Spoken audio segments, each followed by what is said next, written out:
Olá, meu nome é Patrícia e bem-vindos a mais um episódio na nossa jornada pelo livro do Apocalipse.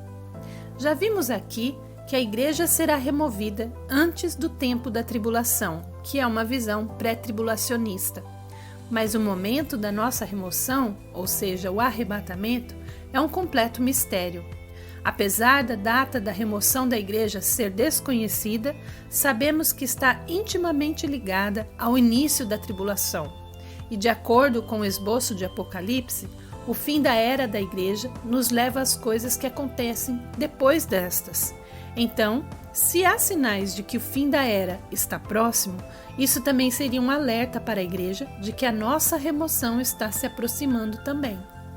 E a Bíblia nos diz sobre sinais que indicam o fim da era, e nós os encontramos numa passagem em Mateus 24. Em Mateus 24, versículo 1, nos diz: E Jesus saiu do templo, e enquanto caminhava, seus discípulos aproximaram-se dele para lhe mostrar as construções do templo. Esta cena ocorre 2 dias antes do julgamento e morte de Jesus. Ele havia chegado em Jerusalém no domingo e passou os dias ensinando no pátio do templo. À noite, ele sai do templo e deixa a cidade para passar a noite em Betânia, do outro lado do Monte das Oliveiras. E é para lá que ele está indo, em direção ao Monte das Oliveiras. Jesus provavelmente estava pensando no fim da sua vida aqui na terra e no que ele deveria suportar. Mas os discípulos estavam alheios ao que estava prestes a acontecer. Estavam somente passeando, comentando sobre o impressionante edifício do templo. O templo de Herodes foi um dos projetos de construção mais impressionantes já realizados em toda a história. As pedras da fundação são tão grandes que ainda temos dificuldade em entender como foram construídas e movidas com tanta precisão. Este edifício levou muito tempo para ser concluído e estava em construção na época de Jesus, e foi só concluído quase 40 anos após a morte de Jesus, apenas para ser destruído alguns anos depois, no ano 70. Então, naturalmente, esses homens estavam fascinados com tal construção. Mas, enquanto apontavam para o edifício, Jesus responde com palavras muito sérias. Ele diz que este edifício maciço seria derrubado, pedra por pedra. Já imaginou como seria alguém nos dizendo que as torres do World Trade Center em Nova York seriam derrubadas tijolo por tijolo em 1980? Seria tão difícil de acreditar, e ainda assim, se fosse verdade, significaria que o fim do mundo havia chegado, ou assim pareceria. Então o comentário de Jesus fez com que os discípulos ficassem em silêncio pelo resto da caminhada até Betânia. E uma vez que chegaram ao local de descanso, os discípulos querem saber mais sobre este assunto. Então, fazem uma série de perguntas a Jesus. E as suas perguntas tornam-se um esboço para a passagem que segue em Mateus capítulos 24 e 25. No versículo 3 de Mateus 24, tendo Jesus se assentado no Monte das Oliveiras, os discípulos dirigiram-se a ele em particular e disseram: Dize-nos quando acontecerão estas coisas e qual será o sinal da tua vinda e do fim dos tempos? No relato de Mateus, ele registra 3 perguntas. Quando essas coisas, ou seja, a destruição do templo, acontecerá? Qual será o sinal da sua vinda? E quais serão os sinais do fim da era? Já no relato de Lucas sobre esta mesma conversa, ele registra uma pergunta adicional. Lucas capítulo 21, 7, eles o questionaram dizendo: Mestre, quando, portanto, estas coisas acontecerão? Qual será o sinal quando estas coisas estiverem prestes a acontecer? Lucas adiciona um detalhe à primeira pergunta. Eles queriam saber os sinais de que a destruição do templo estava prestes a acontecer. Então, juntando ambas as passagens, temos as seguintes perguntas. 1. Quando a destruição do templo acontecerá? 1a, que faz parte da primeira pergunta. Quais são os sinais da destruição do templo? 2. Qual será o sinal da sua vinda? E 3. Quais serão os sinais do fim da era?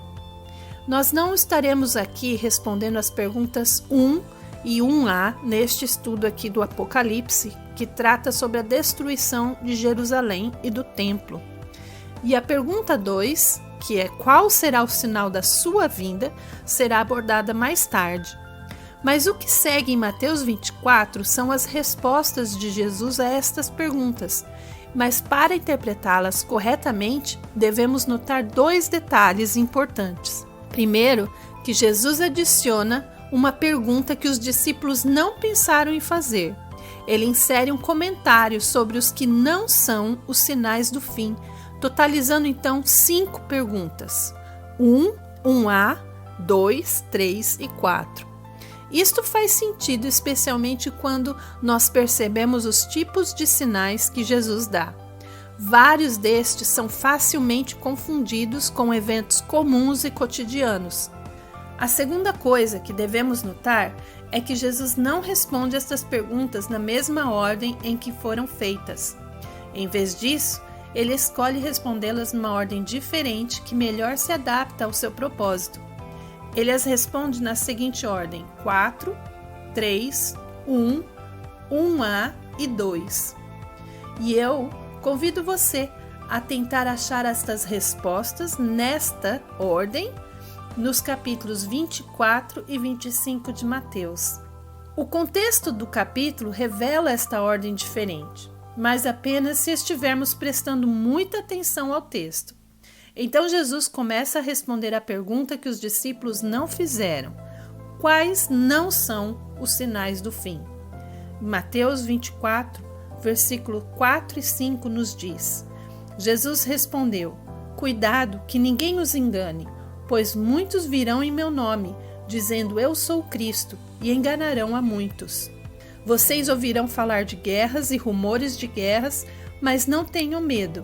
É necessário que tais coisas aconteçam, mas ainda não é o fim. E em Lucas, capítulo 21, versículo 8, ele respondeu: cuidado para não serem enganados, pois muitos virão em meu nome, dizendo sou eu, e o tempo está próximo. Não os sigam. Quando ouvirem falar de guerras e rebeliões, não tenham medo. É necessário que primeiro aconteçam estas coisas, mas o fim não virá imediatamente. O primeiro aviso de Jesus é que nenhum de seus discípulos seja enganado a acreditar que ele já tenha voltado. Muitos virão em nome de Jesus dizendo que são o Cristo, e eles conseguirão enganar a muitos, mas não devemos nos deixar ser enganados.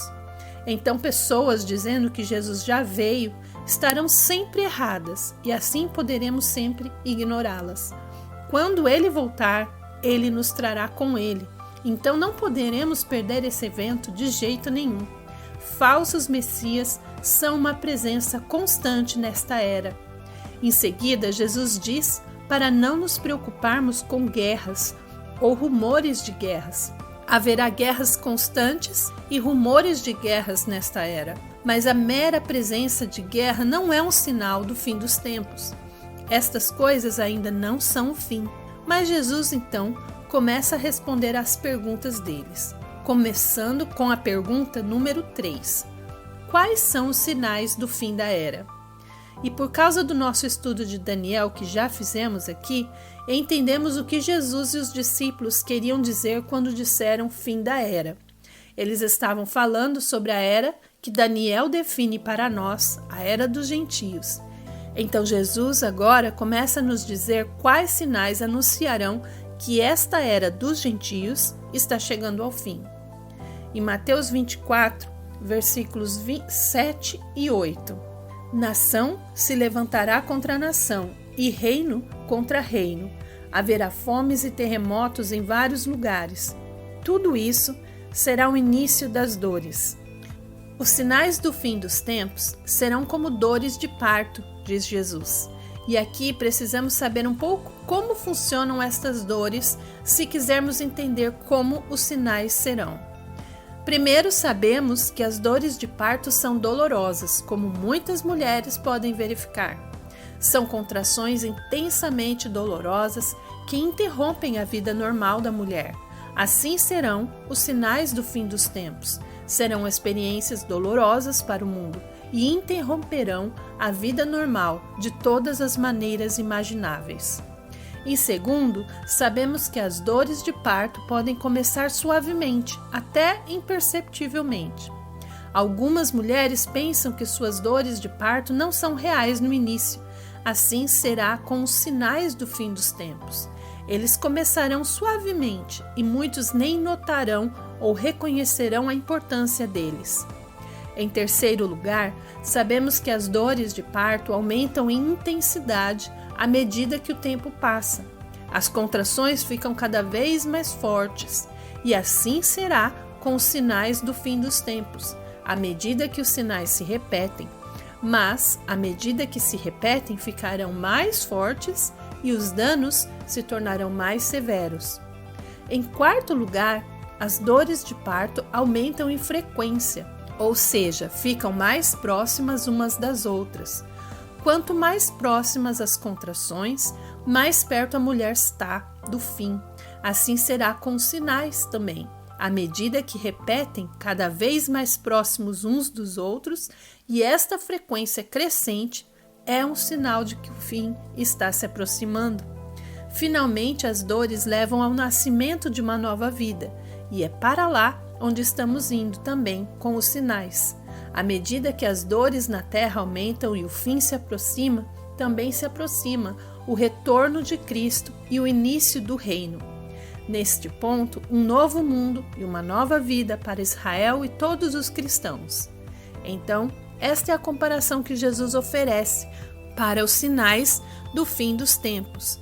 E agora, então, vamos olhar para estes sinais mais especificamente. No versículo 7, Jesus diz que nação se levantará contra nação e reino contra reino. Este termo soa parecido com guerra, mas Jesus disse anteriormente que este não seria um sinal. Então deve haver algo diferente sobre esta guerra. A resposta vem quando entendemos a frase no seu contexto histórico. E nos dias de Jesus, esse termo era usado como um eufemismo para um certo tipo de guerra. O termo significa uma guerra mundial, ou uma guerra envolvendo as nações, todas as nações e reinos da terra. Este é um tipo raro e único de guerra, e de fato, antes do século XX, nunca havia acontecido.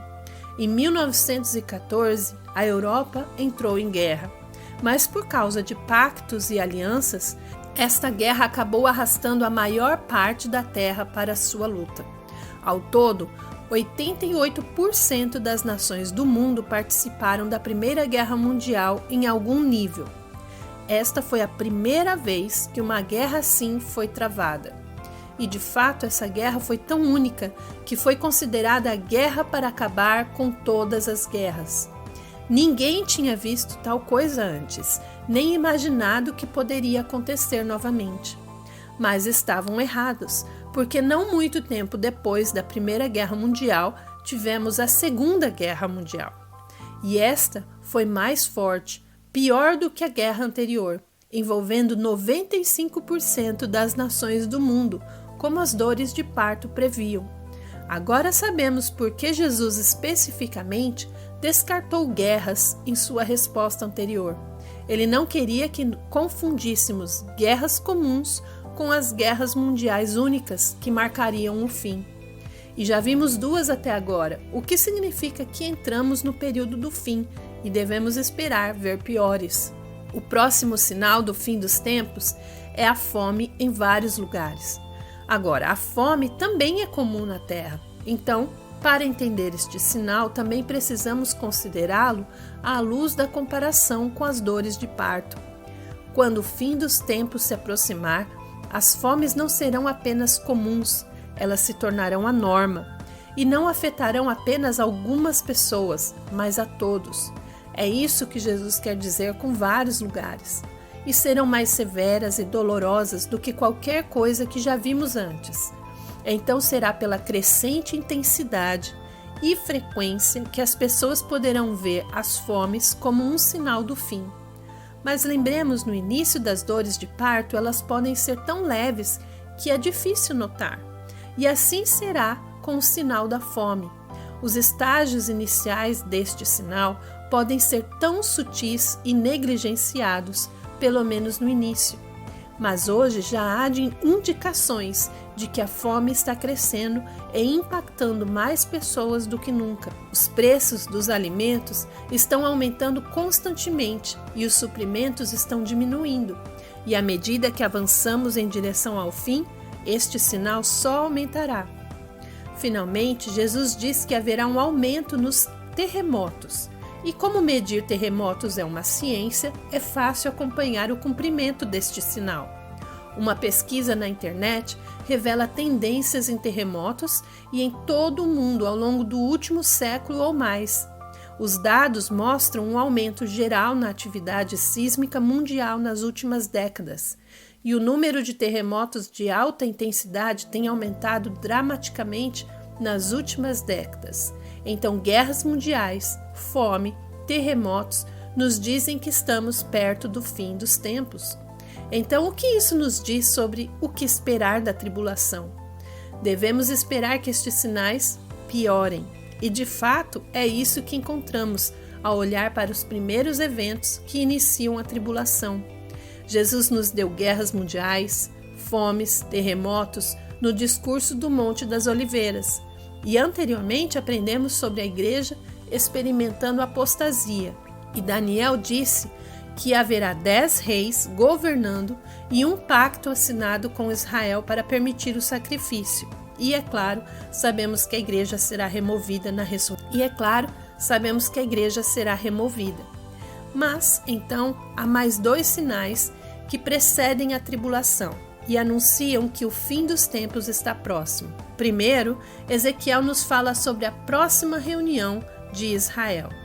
Ezequiel, capítulo 20, versículos 33 a 37. Juro pela minha vida, palavra do soberano Senhor, que dominarei sobre vocês com mão poderosa e braço forte e com ira que já transbordou. Trarei vocês dentre as nações e os ajuntarei dentre as terras para onde vocês foram espalhados, com mão poderosa e braço forte e com ira que já transbordou. Trarei vocês para o deserto das nações e ali, face a face, os julgarei. Assim como julguei os seus antepassados no deserto do Egito, também eu os julgarei, palavra do soberano Senhor.